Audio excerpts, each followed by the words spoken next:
Assalamualaikum warahmatullahi wabarakatuh. Alhamdulillahi rabbil alamin. Wal aqibatu lil muttaqin wa la udwana illa 'alal zalimin. Asyhadu an la ilaha illallah wahdahu la syarika lah. Wa asyhadu anna Muhammadan 'abduhu wa rasuluh. Allahumma salli wa sallim ala sayyidina Muhammad wa ala alihi wa ashabihi ajma'in. Amma ba'du, faqala Allah subhanahu wa ta'ala fil Qur'anil Karim. Bismillahirrahmanirrahim. Alif lam mim. Zalikal kitabu la raiba fihi hudan lil muttaqin alladzina yu'minuna bil ghaib wa yuqimuna as-salata wa mimma razaqnahum yunfiqun. Shadaqallahul azim. Para hadirin kaum muslimin dan muslimat yang kami muliakan, pada pagi yang berbahagia ini kami akan membahas sebuah taufik, yaitu berkenaan tentang orang-orang yang beriman. Allah Subhanahu wa ta'ala berfirman dalam Al-Quran, Bismillahirrahmanirrahim. Alif lam mim. Zalikal kitabu la raiba fihi hudan lil muttaqin.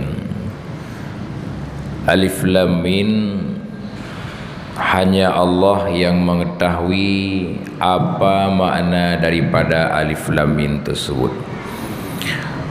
Allah menyatakan zalikal kitabu la raiba fihi, Al-Quran, demikian Al-Quran itu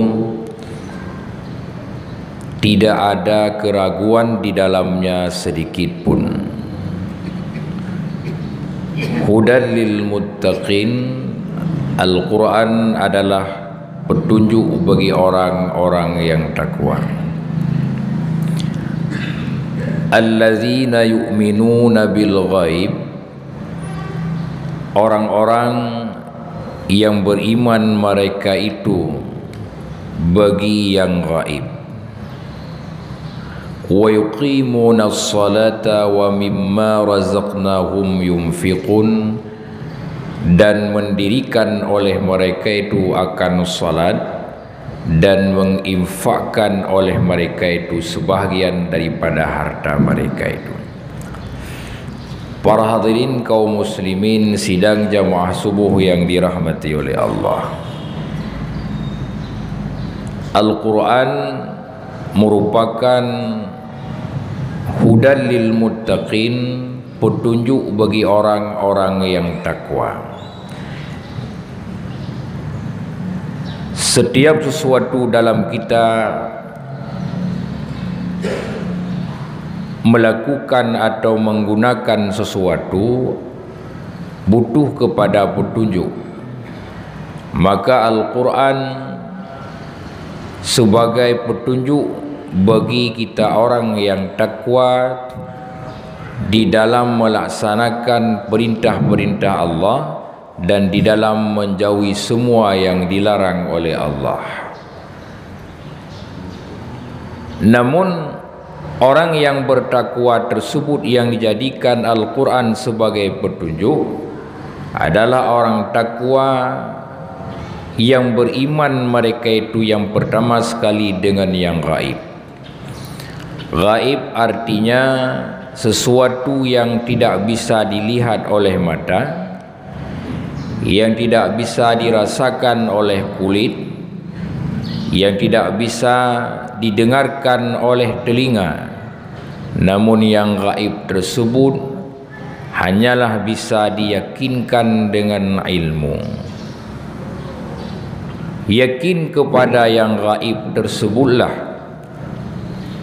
yang membuat orang yang beriman percaya kepada Allah, percaya kepada malaikat Allah, percaya kepada hari kiamat, dan percaya kepada qada yang baik dan qada yang jahat, atau untung baik dan untung jahat, karena semua itu hanya bisa diketahuikan dengan ilmu, namun tidak bisa dilihat dengan panca indera dan disaksikan khususnya oleh mata dan didengar oleh telinga.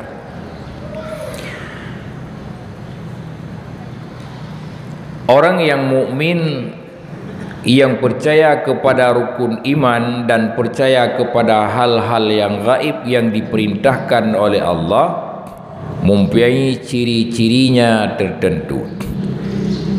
Di antara lain ciri-ciri orang yang beriman, Rasulullah sallallahu alaihi wasallam bersabda dalam satu hadis, "Masalul mu'minina kamatsalun nahli." Rasul mengatakan perumpamaan orang mukmin itu umpama nahli, lebah, atau dalam bahasa Gedang Aceh disebutkan dengan uno. Perumpamaan orang mukmin itu sama persisnya seperti lebah. Wa duriba lahum mathalam ma ba'udatan fama fawqaha. Setiap segala sesuatu yang dijadikan oleh Allah itu ada hikmahnya, ada tujuannya. Setidaknya ciptaan Allah itu menjadi iktibar bagi kita orang yang beriman, untuk memikirkannya, untuk kita melihatnya. Setelah kita memikirkan, melihat dan memikirkan, kita mengambil iktibar, pelajaran atau hikmah daripada ciptaan-ciptaan Allah. Begitu juga halnya dengan lebah. Kenapa orang mukmin itu diumpamakan seperti lebah? Kenapa orang mukmin itu disamakan dengan lebah? Karena pada lebah itu ada beberapa keistimewaan. Orang mukmin itu istimewa pada pandangan Allah dan pada sisi Allah, maka disamakanlah orang mukmin itu dengan lebah. Ada 3 kesempurnaan lebah. Yang pertama, lebah di dalam mengkonsumsi makanan, lebah selalu memilih makanan-makanan yang terbaik. Kemudian setelah lebah mengeluarkan memakan makanan-makanan yang terbaik, juga lebah mengeluarkan sesuatu yang telah dimakannya yang bermanfaat untuk manusia, untuk selain daripada lebah tersebut. Kemudian yang ketiga, lebah dikala dia tinggal di suatu tempat, selalu lebah mencari tempat yang aman dan dia tidak mengganggu alam di sekitarnya. Begitu juga dengan halnya sifat orang mukmin, di mana Allah memerintahkan kepada orang mukmin untuk mengkonsumsi, memakan makanan-makanan yang halal atau makanan-makanan yang thayyib, makanan yang bagus. Makanan yang bagus tersebut sangat berefek kepada tubuh kita manusia, khususnya kita orang yang mukmin, karena sesuatu yang masuk di dalam maidah kita, dalam perut kita, kemudian yang masuk dalam maidah kita tersebut yang kemudiannya menjadi energi, menjadi kekuatan yang disupport oleh darah. Lahirlah dari energi, dari kuah efek makanan tersebut daya memikir, daya melihat dan daya mendengar.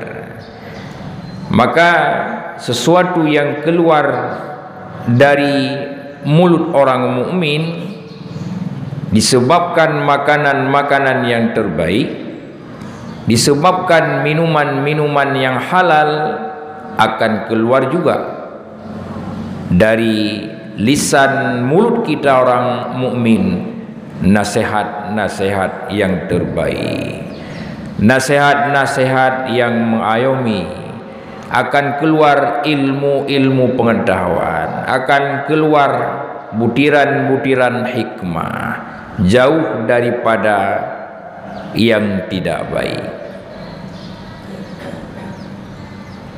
Semua itu kenapa?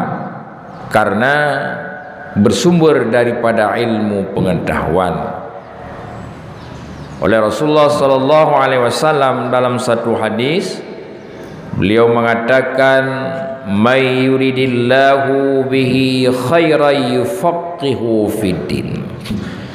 Barang siapa yang dikehendak oleh Allah kepadanya kebaikan, niscaya Allah akan memberikan kepadanya pemahaman di dalam agama atau difaqihkan di dalam agama.